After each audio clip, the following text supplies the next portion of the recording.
Armstrong sitting at the back of the group here as if he's the chief of the orchestra, orchestrating the manoeuvres here. He wants to see who's going to move. He wants to see if anybody is going to try and attack him again. And if they do, I'm quite convinced he will try and take advantage. But in the back of his mind, Phil, he has to remember what is coming up tomorrow, because the Tour de France is not always about today. It's about tomorrow. It's about next week. It's about finishing on the 24th of July.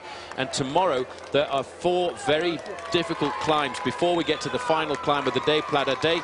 And this is a show of force. Look at this now. He sees the climb and he breaks away again. Can you believe that, with Alexander Vinokourov launching an attack just like that as he goes through Ax-les-Thermes? He's been on the back of that group for less than a kilometre and he's at it again. This is courage. He's riding on sheer courage here. He was dropped. He chased for 20 kilometres. This is a textbook manoeuvre by Alexander Vinokourov. If you catch a group like that, if you are weakening, come to the front and go straight by, and he's done exactly that. I don't think they're going to allow him just to ride away like this, because Vinokourov is in 11th place overall, and he will be tickling the position of Floyd Landis, who's just in front of him. And you can be absolutely certain that Lance Armstrong will start now to take advantage of riders looking for their own place in the overall classification. Well, you have to admire this man. Well, I don't admire his team. It's Team Mobile who are on the front there chasing him down. Andreas Kloden is setting the tempo behind Alexander Vinokourov. Phil, that is pathetic teamwork.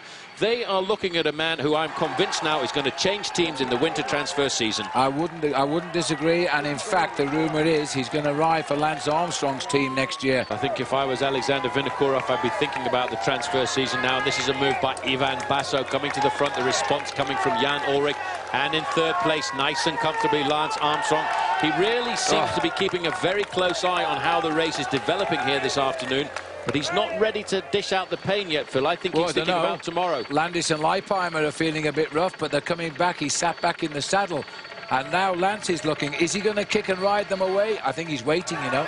He's waiting. I think he's waiting till tomorrow's stage, because he knows tomorrow is going to be a beast of a climb. But again, Rasmussen has been dropped, as has Francisco Mancebo. Well, he got a couple of points in the All category climb, so that'll keep him well clear in the King of the Mountains. He may have to concentrate on that because he's on his way back. He's still in 2nd place in the Tour right now, but he's been out of that at one stage today, but he's gone back into it again now. And as they continue to go up the hill here now, we have the yellow jersey of Armstrong. I just got that feeling he's going to let these guys keep on hitting him, and then he's going to get annoyed. He will get annoyed. This is an incredible face that Armstrong has written across his brow here, concentrating on the road in front. You know, this man has ridden all of these climbs so many times in the last few years. It's as if he knows every individual centimetre. Looks across to see Ivan Basso. This is very much like last year, isn't it, when he looked across and the only man able to stay with him on that occasion was Ivan Basso. But this year, Jan Ullrich, Phil, is back. Ullrich has cracked, he's gone, Ullrich has done it all, and he's just fallen back. This was his big effort, and it hasn't worked. He has dropped off. But Ullrich will move up in the overall classification here this afternoon, and the reason he was dropped was because of the acceleration over the final few metres of Lance Armstrong in the yellow jersey. He's back in the race big time, and Armstrong will remember there is a 12-second time bonus on the finish line, 8 seconds for 3rd. Ullrich now is gap, but now we can see Georg Tocznik, Phil, is coming into the final straight. He has survived after escaping into the 10th kilometre. He's still got a lead. At 34 years of age, he gets the biggest win of a career, which started in 1994.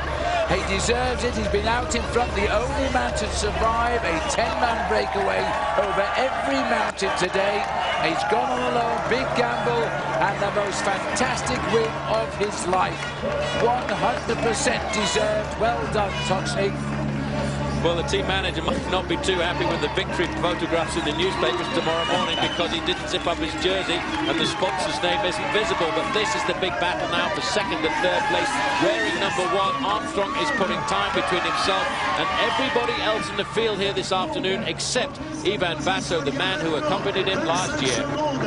Now who's going to take it out as they line up for the sprint, shoulder to shoulder, as they were a couple of times. Armstrong leading up. Is he going to unleash one of his fearsome finishes? Showing a banner, he goes for it. Basso's not going to take him. Lance Armstrong sprints away, and just look, he's going to get a time gap here. He'll be measured with a time gap as he drives to the line. Yellow is second. Lance Armstrong stays leader of the Tour de France, and tonight increases his advantage over everyone. There were moments when he would have wondered if that was going to be the case. Well, Armstrong did what he needed to do this afternoon. You know, he wasn't the aggressor, Phil, as we wait for Jan Ullrich to come up to the line. The aggressor was Jan Ullrich.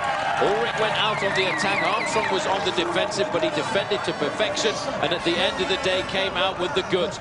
Ullrich, though, has still shown that he is a man of metal and a man you can never discount in the Tour de France. And the two other Americans in this race now are coming in for 5th and 6th position. Levi Leipheimer and Floyd Landis. And Leipheimer, no contest, both same time. 5th for Leipheimer, 6th for Landis. They have had two great rides, whatever they personally may think. Here comes Mancebo and Rasmussen, who is currently 42 seconds behind Lance Armstrong now, so he's losing time, but I think keeping his second place in the race as he finishes in 8th position there. Here's Jörg Jatzky, who's also reportedly trying today. I think it's with Cadel Evans there. That's Cadel Evans. Yeah. Cadel hasn't lost much overall, Paul. In fact, he might move up very slightly here. He's around about 15th or 16th over the line. He's sitting currently overnight 13th. Time will be the decisive mover, as we'll know a little later on. For me, it started bad this year. I was sick before the Tour and my condition is behind, so I lost time in the Alps. But today I said I have to go in the breakaway to have a chance to win, and so I win. For me, is today a big day, and I don't look for a classification. It's a great situation. The responsibility is not on me to work.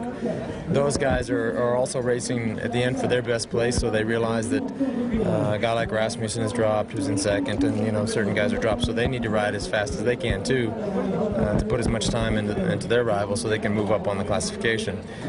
But at the end, I felt strong and felt like, you know, I could ride the final 2 kilometers a little quicker, so I made a little acceleration and was able to do so. They did a great job today, the team, and the tactics of T-Mobile was to isolate Lance. But you know, they isolated him with Vinokurov and Klöden attacking, and then once Lance could bridge up to Basso and Ullrich, it was man against man, and he was very strong today.